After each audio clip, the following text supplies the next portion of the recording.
Hello guys, welcome back to my channel Jessica star world.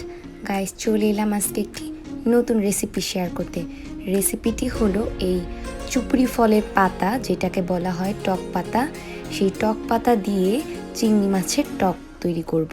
তো চলুন দেখে নিই কী কী উপকরণ লাগবে।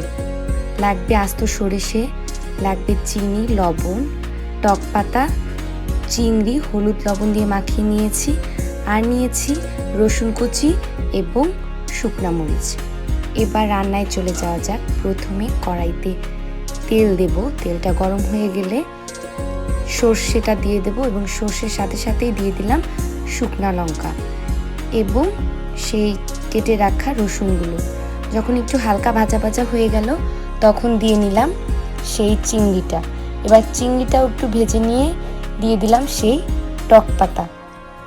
এবার ভালো মতো নেড়ে চেড়ে একটু নরম হয়ে আসলে তখন সামান্য পরিমাণ লবণ দিয়ে আবার একটু নেড়ে চেড়ে নেব। এবার পরিমাণ মতো যেটুকু ঝোল রাখবো সেইটুকু জল দিয়ে নিলাম। এবার এটাকে সুন্দর মতো রান্না করে নেব এবং পরিমাণ মতো চিনি দিয়ে নিয়েছি। এবার সুন্দর করে রান্না করলেই তৈরি হয়ে গেল এই চিংড়ি মাছের টক। খেয়ে দেখবেন একবার হলেও দারুণ লাগে। ধন্যবাদ।